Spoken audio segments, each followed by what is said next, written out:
اعوذ باللہ من الشیطان الرجیم، بسم اللہ الرحمن الرحیم۔ اللہم صلی علی سیدنا و مولانا محمد معدن الجود والکرم وعلی آلہ وبارک وسلم۔ محترم خواتین و حضرات، السلام علیکم۔ آقا صلی اللہ علیہ وآلہ وسلم کی باتیں ہوں تو وقت گزرنے کا پتہ ہی نہیں چلتا۔ یہی سلسلہ جناب جاری ہے پوڈ کاسٹ میں، اور ہمیشہ کی طرح ہمارے ساتھ موجود معروف سیرت نگار جناب اعجاز احمد صاحب اور سید حسن علی شاہ صاحب بھی ہمارے ساتھ ہیں، اور آج ان کے ذہن میں بہت سے سوالات ہیں۔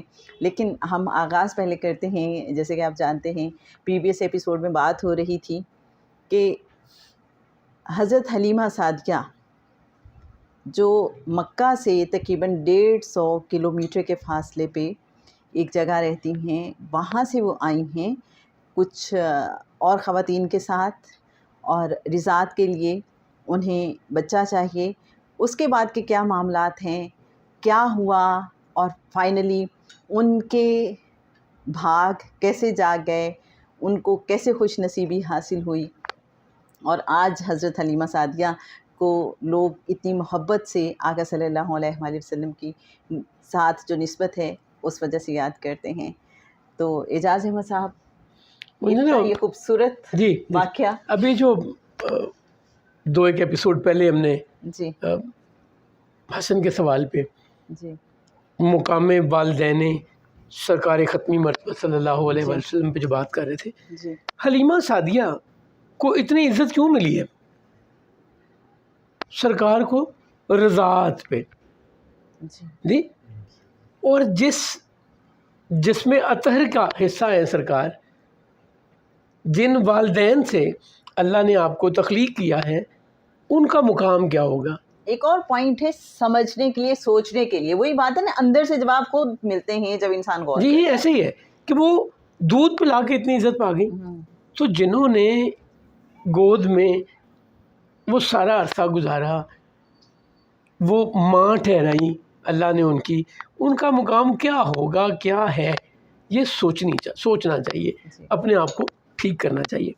اب حلیمہ سعدیہ جب آ رہی ہیں 10 دائیاں، اور صرف 10 دائیاں نہیں ہیں، یہ ٹریڈ کا بھی ایک وقت ہے، یعنی وہ زمانہ نہیں ہے کہ آپ نے گاڑی نکالی اور ابھی آپ موٹر وے پہ چڑھ گئے، دن تھا یا رات تھی، آپ بڑے سکون سے 4-6 گھنٹوں میں اسلام آباد پہنچ گئے، 400 کلومیٹر 450 کلومیٹر آپ نے طے کر لیے۔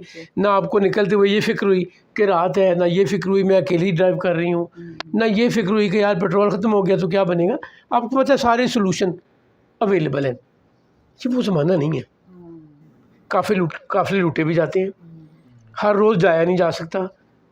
اگر 40 کلومیٹر اونٹ ایک دن میں فاصلہ طے کرتا ہو تو 4 دن تو منیمم چاہیے شہتا گاؤں سے مکہ آنے کے لیے، ٹھیک ہے؟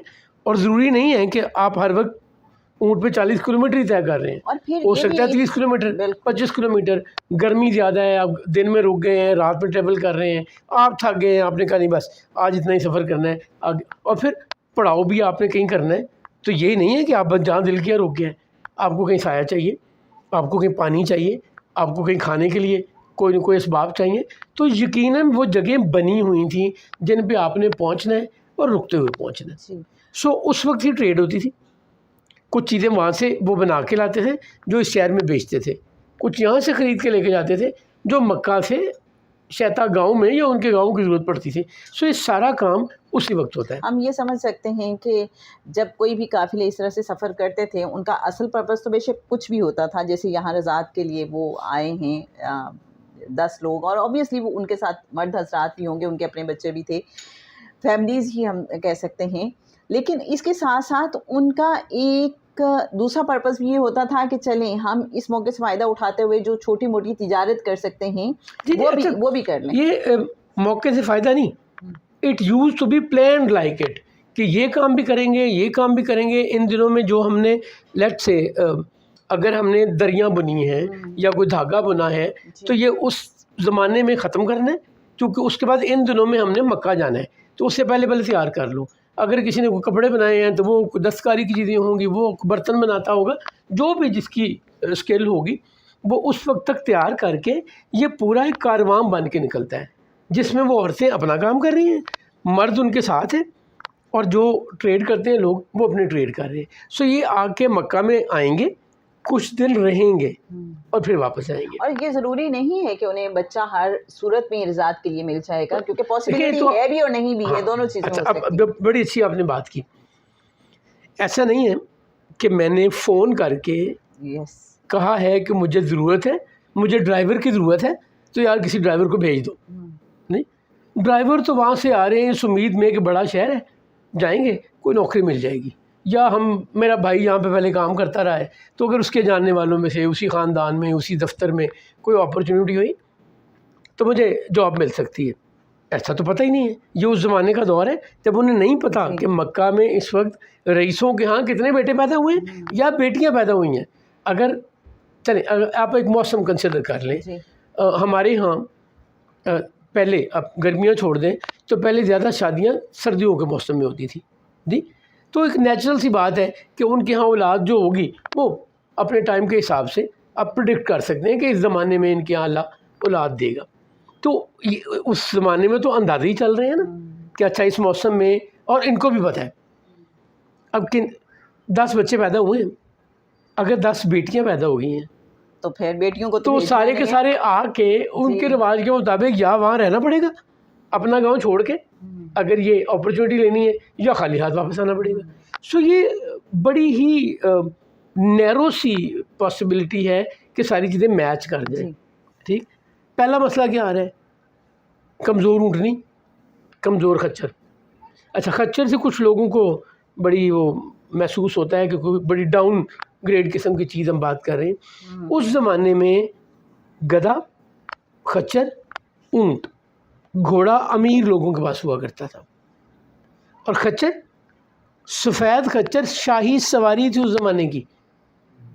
یعنی جب مکوک سے مصر کو رسول اللہ صلی اللہ علیہ وسلم خط لکھتے ہیں, ایمان لانے کی دعوت دیتے ہیں, تو واپسی پہ کیا بھیجتا ہے, 2 بہترین کنیزیں, عزت دار کنیزیں بھیجتے ہیں تحفے کے طور پہ.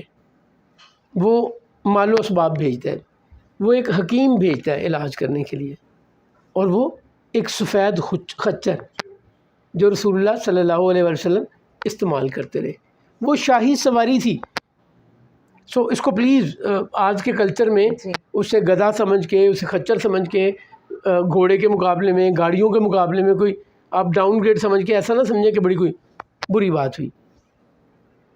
اور وہ حکیم 15 دن رہنے کے بعد اس نے کہا جی مجھے اجازت دے دیں, آپ کو میری ضرورت نہیں ہے. بیماری کوئی نہیں ہوتا. کیوں بیمار نہیں ہوتا؟ جب بھوک لگتی ہے تب کھانا کھاتے ہیں, اور جتنی بھوک ہوتی ہے اس سے کچھ کم کھاتے ہیں, تو بیمار کہاں سے ہوں گے؟ سو میری ضرورت ہی نہیں ہے. مدینہ میں کوئی پیٹ بھر کے کھانا نہیں کھاتا. بنیادی طور پہ یہ ٹیکنیک ہے, یہ ٹیکنیک ہے. آپ اچھا چلیں میں آپ کو اگین عام زندگی مثال, آپ عادت بنا لیں کہ آپ کو بھوک ہے تو آپ کھانا کھائیں گے, آپ پیٹ کی بیماری میں نہیں ہوں گے, نہیں ہوں گے. آپ کی باڈی کی نیڈ ہے, آپ نے کھا لیا, نہیں نیڈ تھی آپ نے نہیں کھایا. ہم تو کھاتے ہم تو کھاتے ہیں شاہ صاحب کہ 8 بج گئے ہوں کھانا کھانا ہے, یا رات کا کھانا نہیں کھایا تو پتہ نہیں کیا ہو جائے گا, دوپہر کا کھانا نہیں کھایا تو بڑا ظلم ہو جائے گا. خیر واپس آتے ہیں. سو حلیمہ سعدیہ ان کے ساتھ تو آ رہی ہیں, بٹ وہ سارا کاروان تنگ ہے. وزاداری میں, برادری میں, قبیلے کی وجہ سے, ایک گاؤں ہونے کی وجہ سے وہ انہیں چھوڑتے نہیں ہیں, بٹ تنگ ہے, اندر سے اریٹیٹ ہو رہے ہیں. اس کی وجہ سے دیر ہو رہی ہے, یہ پیچھے رہ جاتی ہے, پھر اس کا انتظار کرنا پڑتا ہے. دل میں کہتے ہوں گے کہ ہم اس کو کیوں ساتھ لے آئے, نہ لاتے تو بڑی آسانی سے ہو جاتا ہے. لیکن اگین یہ جو گاؤں کے لوگ ہوتے ہیں نا, ان میں وزاداری ہم سے کہیں زیادہ ہوتی ہے. یہ ایک دوسرے کا بڑا خیال کرتے ہیں, بڑا احساس ہوتا ہے. میں تو یہ دیکھتا ہوں کہ چھوٹے شہروں سے آئے ہوئے انہیں کو پتہ چل جائے کہ کوئی بندہ ہمارے گاؤں سے آیا ہوا ہے, یعنی کوئی جان پہچان نہیں ہے, اس علاقے کا ہے, اس کے لیے بچ جاتے ہیں, اس کی پوری سپورٹ دیتے ہیں, کیونکہ انہیں پتہ ہوتا ہے کہ ہم جب آئے تھے تو ہم نے کیا مشکلیں دیکھی تھی, تو اس کو ہم سپورٹ کریں. سو حلیمہ سعدیہ آ تو رہی ہیں ان کے ساتھ, سارے لوگ تنگ ہیں, بٹ کتنے بھی سلو آئے ہوں, 4 دن کا 6 دن میں سفر طے کیا ہوگا, 8 دن میں کیا ہوگا, الٹیمیٹلی مکہ میں پہنچ گئے. اور یہاں ایک نیا چیلنج ہے. اب مکہ میں پہنچنے کے بعد ہر دائیا اس گھر میں پہلے جا رہی ہے جہاں اس نے کوئی نہ کوئی خدمت کی ہوئی ہے، چونکہ اسے یہ پتہ ہے کہ مجھے اپنا آپ سیل نہیں کرنا اب انہیں، اس بات پہ یہ سولڈ ہے کہ I am the right person. اب صرف یہ دیکھنا ہے کہ وہ مجھے اور میں اپرچونٹی ہے کہ نہیں ہے.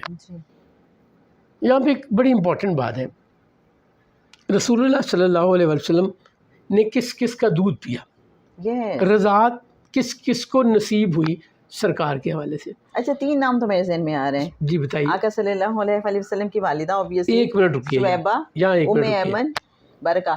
سیدہ آمنہ. جی بہت سے لوگ یہ سمجھتے ہیں کہ سیدہ آمنہ نے رسول اللہ کو دودھ نہیں پلایا. جی یہ غلط انفارمیشن ہے. سب سے پہلے دودھ سرکار ختمی مرتبہ صلی اللہ علیہ وسلم کو سیدہ آمنہ نے پلایا. پھر سویبہ، اس کے بیٹے کا نام تھا مسروح، جو اس وقت اس کی گود میں تھا. دودھ شریک بھائی کے ہیں جسے آپ، سویبہ نے پلایا.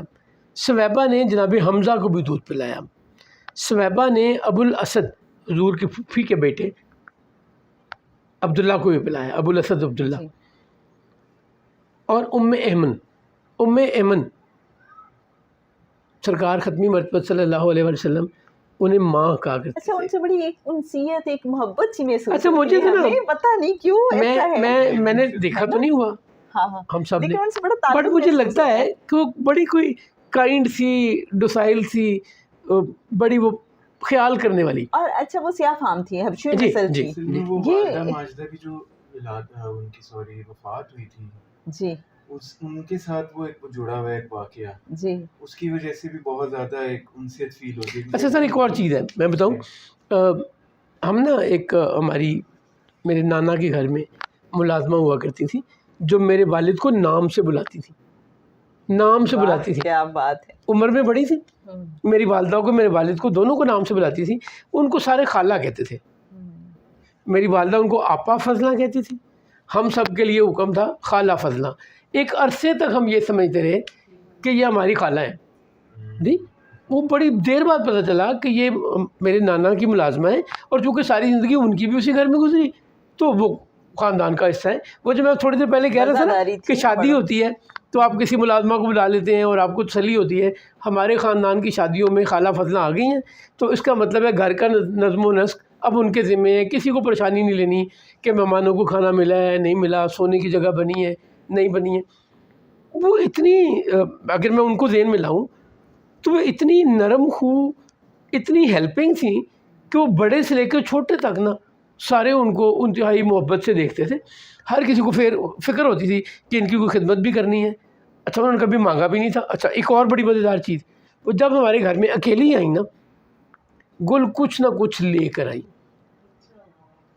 کبھی پائے لے کے آ رہی ہیں، میری ماں جی کو آ کے نا نام لے کے، میں کیا تن پائے بڑے پسند نے تو اتنے چنگے پائے مل رہے سی میں لے کے آئی ہوں.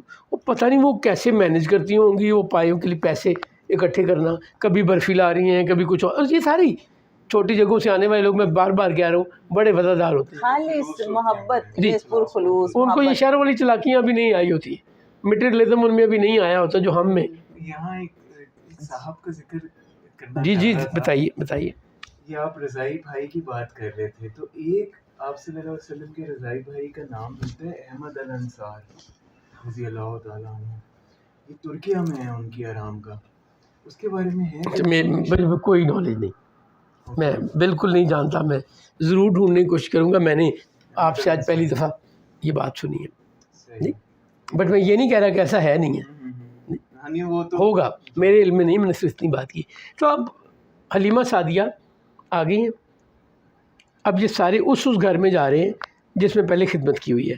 حلیمہ سعدیہ نے سرکار کے چچا حارث،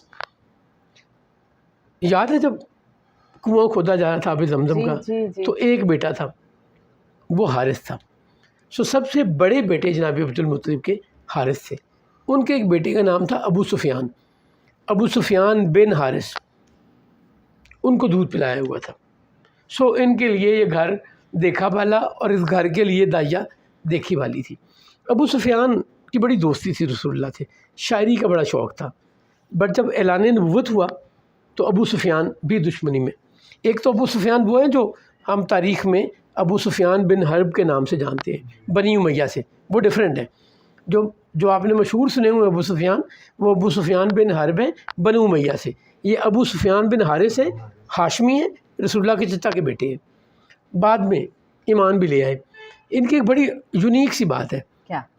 جنت البقیع میں انہوں نے اپنے مرنے سے 3 دن پہلے خود قبر کھودی، اچھا، اپنی قبر خود کھودی انہیں پتہ چل گیا تھا. اور کہا کہ میں 3 دن بعد مر جاؤں گا، مجھے یہاں دفن کر دینا. ایسے ہی ہوا. یہ آپ ماں باپ کی بات کرتے ہیں سرکار کے، کو حضور سے نسبت ہو جائے. آپ سر ساتھ آپ دیکھیں وہی رضائی بھائی ہو گئے نا. آپ اور حلیمہ سعدیہ کی وجہ سے میں بات کر رہا ہوں سرکار کے والدین کی، جی آپ سرکار کے والدین کی بات کر رہے ہیں، یا تو کزنس جی، ان پہ اتنی مہربانی اللہ نے کی ہوئی ہیں، ان کا کیا معاملہ. آج کے لیے اتنا ہی. مجھے بھی مشکل لگتا ہے بات کو، مجھے بھی مشکل لگتا ہے بات کو کلوز کرنا، لیکن ایسا ہی ہے. انشاءاللہ اسی قصے کو آگے بڑھائیں گے کہ حضرت حلیمہ سعدیہ پھر کن کن گھروں میں گئیں اور کیا معاملات درپیش ہوئے، اور پھر فائنلی کیسے خوش بختی ان کے حصے میں آئی. اللہم صلی علی سیدنا و مولانا محمد معدن الجود والکرم وعلی آلہ وبارک وسلم. السلام علیکم ورحمۃ اللہ وبرکاتہ.